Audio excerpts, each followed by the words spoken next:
Le troisième cas de figure, c'est le cas de figure de quelqu'un qui a une relation, qui croit au Seigneur Jésus-Christ, qui a une relation au beau fixe avec le Seigneur Jésus-Christ, mais qui ne se sent pas concerné par qui ne se sent pas concerné par les trois premières questions. C'est-à-dire qu'elle a répondu non aux trois premières questions que nous avons posées. Si c'est votre cas et que vous m'écoutez actuellement, je vous pose les questions suivantes en rapport avec l'activité que vous pratiquez actuellement. La première question est celle-ci. Continuerez-vous cette activité si elle n'était pas rémunérée?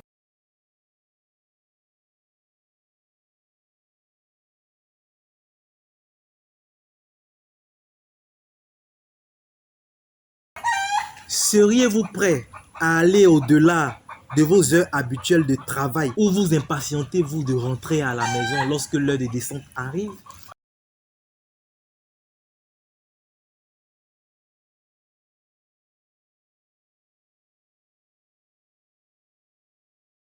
La troisième question est la suivante. Seriez-vous prêt à injecter votre propre argent dans le développement de l'activité que vous pratiquez actuellement?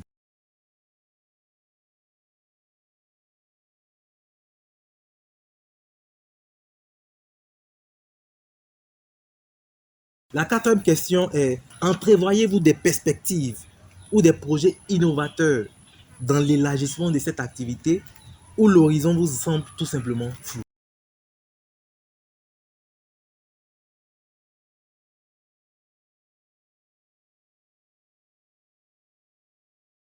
La cinquième question est la suivante. Avez-vous une passion, un zèle qui brûle en vous du fait de ces projets et qui vous pousse constamment à l'action?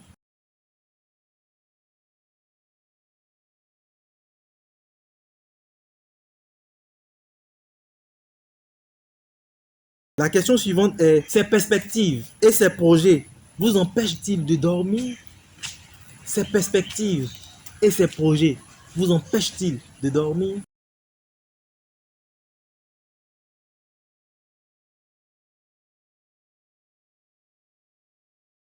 La dernière question que nous aimerons vous poser est la suivante. Pratiquez-vous cette activité uniquement pour vous et votre famille ou non seulement pour votre famille, mais également pour les autres, votre famille élargie, votre communauté, votre région, votre nation, votre continent. Entendez par les autres votre génération et même les générations qui viendront après vous. Est-ce que vous pratiquez cette activité en pensant à tout ce champ de personnes ou bien vous pratiquez cette activité en pensant uniquement qu'à vous?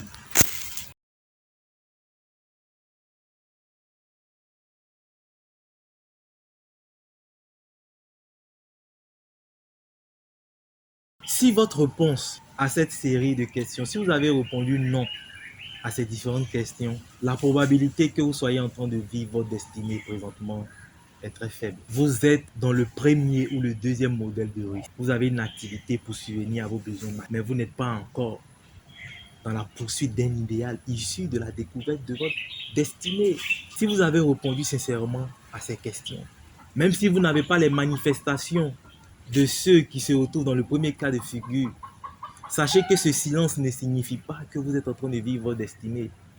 Au contraire, ce silence signifie que vous souffrez d'une maladie asymptomatique. En répondant sincèrement à ces questions, vous allez enclencher le processus pour trouver votre réel domaine de passion et votre réel domaine dans lequel Dieu vous a paramétré et envoyé sur terre pour le servir. C'est donc le troisième cas de figure sur lequel je voulais m'attarder. Le quatrième et dernier cas de figure est le cas de figure de quelqu'un qui n'est pas croyant en Jésus, mais qui ne se retrouve pas dans notre deuxième cas de figure. Si vous également, vous avez répondu non à ces questions, sachez que vous n'êtes pas différent des personnes qui se trouvent dans le deuxième cas de figure. La situation que vous vivez actuellement, qui semble n'être en rapport avec aucun problème, est également une maladie asymptomatique. Et elle traduit dans le fond l'ignorance que vous devez reconnecter avec l'être suprême par votre foi en Jésus-Christ et également l'ignorance de votre véritable destinée ici-bas. En somme, vous devez comprendre dans cette vidéo que la destinée qui est au fin fond de l'être humain crie d'une façon comme d'une autre. Ce cri-là peut être symptomatique, ce cri-là peut être manifeste, comme ce cri-là peut être également non manifeste. Qu'importe le cas dans lequel vous vous trouvez, votre destinée vous interpelle. Elle vous interpelle parce que vous n'êtes pas aligné sur l'être suprême. Vous n'êtes pas aligné sur notre Abba. Vous n'êtes pas à votre place. Dans ce système universel, vous n'êtes pas positionné de telle sorte d'être un canal par lequel Dieu bénira les autres, par lequel vous serez une source de bénédiction pour les autres, alors que votre réelle destinée, c'est de servir. La seule façon de servir, c'est sur la base de la découverte de votre destinée et sur la base de la poursuite de cet idéal qui découle de votre destinée. Nous vivons tous, à un certain moment de notre vie, d'une façon comme d'une autre, le cri de la destinée. Mais étant emprisonnés dans notre système éducatif, emprisonnés dans notre culture, nous avons peur de répondre à l'appel de cette destinée. Nous avons peur de répondre au cri de cette destinée, alors qu'il est primordial, alors qu'il est capital, non seulement pour la gloire de Dieu, mais pour le bonheur de votre génération et des générations après vous, que vous répondiez au cri de votre destinée.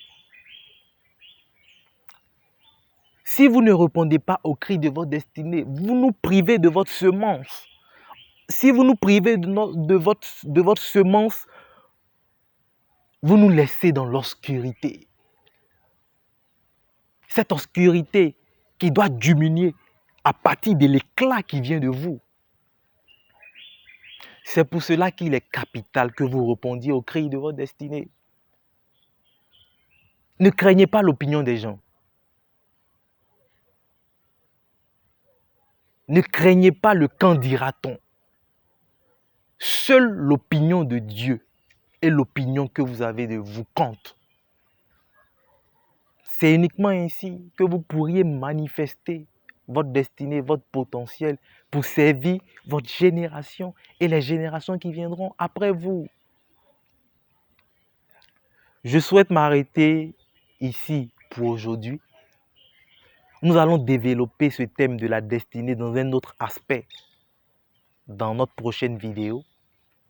Nous vous remercions de nous avoir suivis et nous espérons que vous avez répondu à ces questions avec beaucoup de sincérité. Et nous espérons également que ces questions vous emmèneront à vraiment aller en introspection afin de pouvoir répondre au cri de votre destinée. Merci les amis de m'avoir suivi. Que Dieu vous garde. À la prochaine. Au revoir les amis. Au revoir les amis.